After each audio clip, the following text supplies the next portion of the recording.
This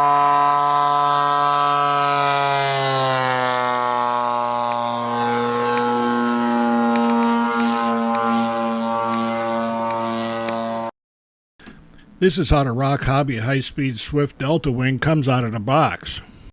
I even found that the pre-installed servos and linkage were set up almost perfectly. You do have to install the vertical stabilizers, but that's just 2 screws apiece, and they even give you the screwdriver. Just remember that there is a left and a right. Read the instructions. The canopy pieces are held in with magnets, but they stay in place even as fast as this thing goes. When you pull this thing out of the box, the speed control and motor are all in and wired. I did check to make sure all the plugs were seated and that, but everything was just fine. I did have to tighten up the nut on the prop just a little bit. Because this is the high-speed version, you get a little stronger motor and a bigger capacity ESC.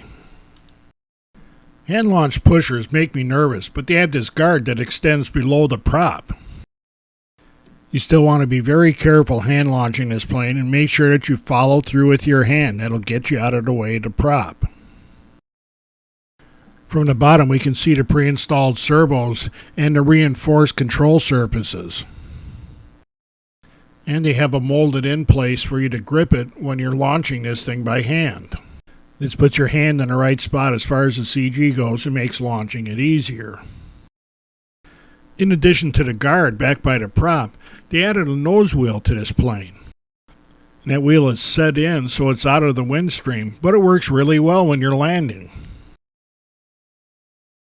The ESC comes with a Dean's plug already on it, and that matches up to my batteries.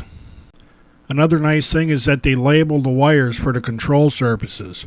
When you're setting up elevons, this is a big help and makes it a lot easier if you've never done this before. The instructions tell you which channel each of them goes into.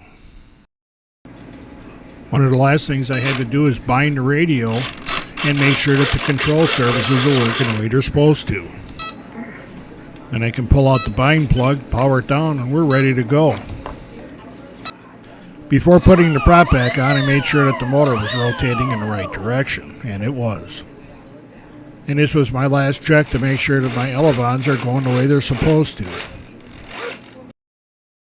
With everything assembled, I measured forward for the CG point and put a piece of tape on either side that I could feel to make it easier to get the right spot.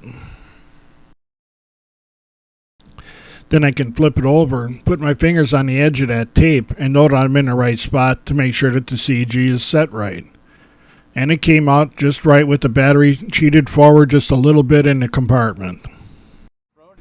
I had already thrown this thing in the ground once, so Mike, our resident hand launch expert, is going to toss it in the air for me.